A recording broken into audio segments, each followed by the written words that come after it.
So that the relation R in the set A of a point in a plane given by R P comma Q, the distance of a point P from origin is the same as the distance of the point from uh, point Q from the origin. Relation हम लोगों को ये दे रखा हुआ है simple भाषा में कि P और Q दो पॉइंट है जिसकी ओरिजिन से डिस्टेंसेस क्या है, सेम. ये रिलेशन है P और Q में. Is an equivalence relation.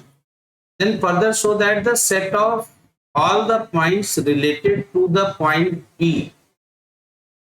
जो कि origin नहीं है is the circle passing through P with origin as the center.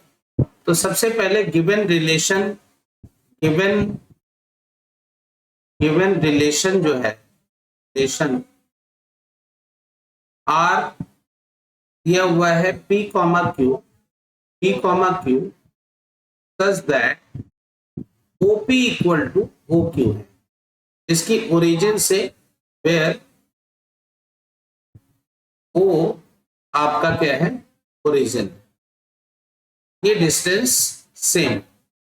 तो इक्विवेलेंस दिखाने के लिए रिफ्लेक्सिव, सिमेट्रिक, ट्रांजिटिव सभी दिखाना होगा. तो रिफ्लेक्सिव रिलेशन की बात करें तो रिफ्लेक्सिव रिलेशन हो जाएगा.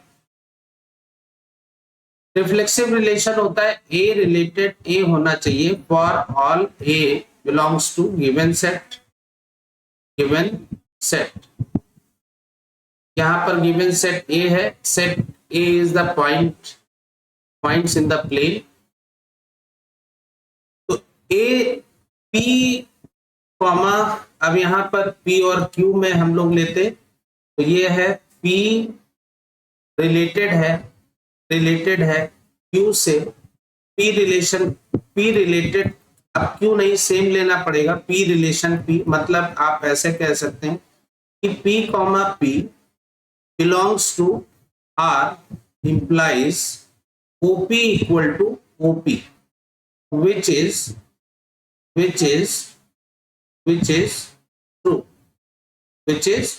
true. तो कहेंगे therefore relation is reflexive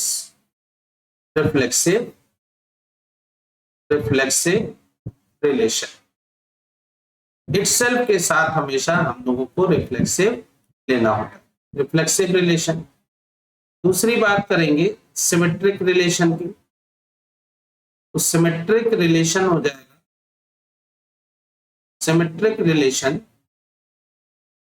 A relation P implies P relation A.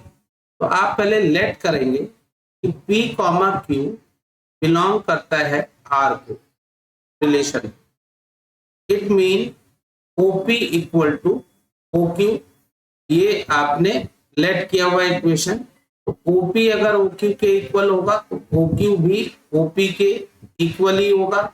और इसको आप कह सकते हैं कि Q comma P belongs to R. So since PQ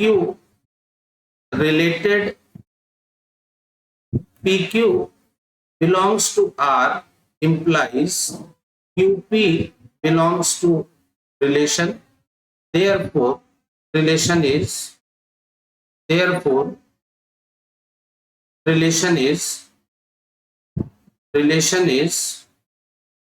symmetric relation.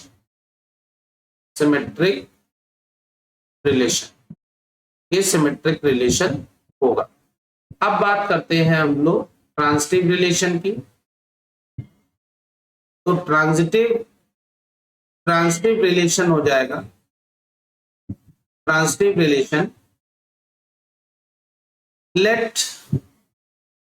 Relation का कंसेप्ट होता है A relation B relation C, ये कनेक्टेड होना चाहिए. implies A relation C.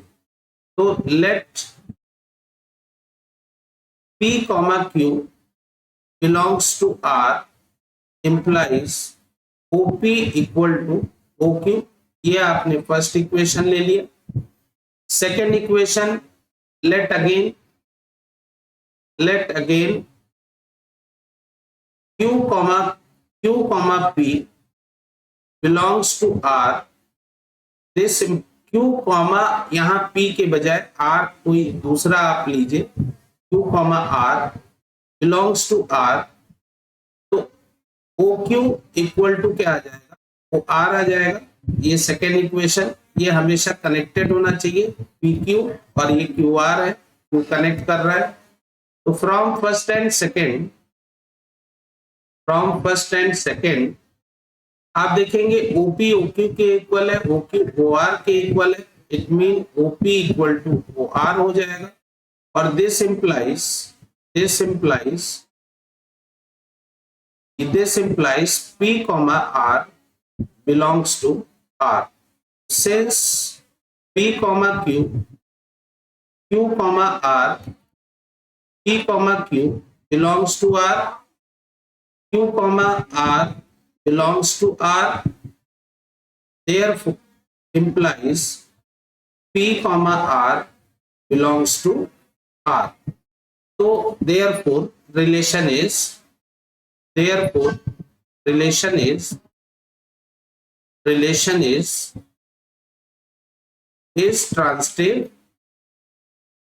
transitive relation। अब अगर तीनों रिलेशन है तो ये इक्विवेलेंस होगा, तो आप कहेंगे कि relation is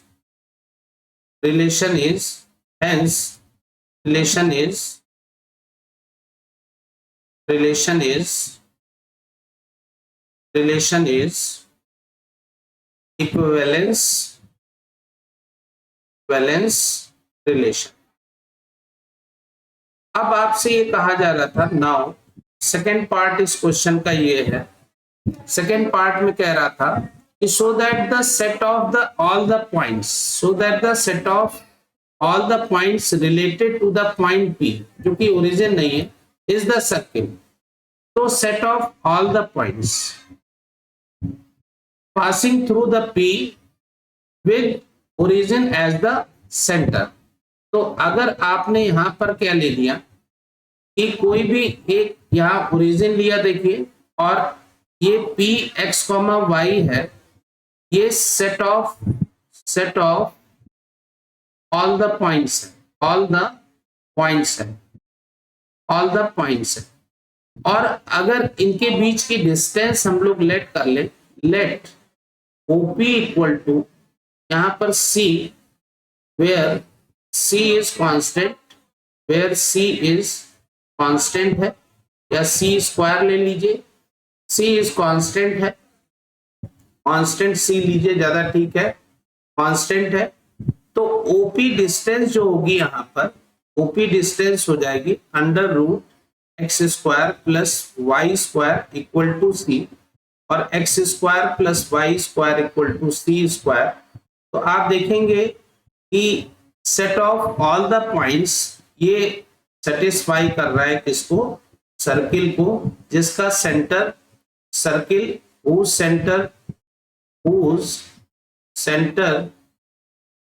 whose center is 0,0 and radius आपकी क्या है, रेडियस R है, और यही हम लोगों को शो करना।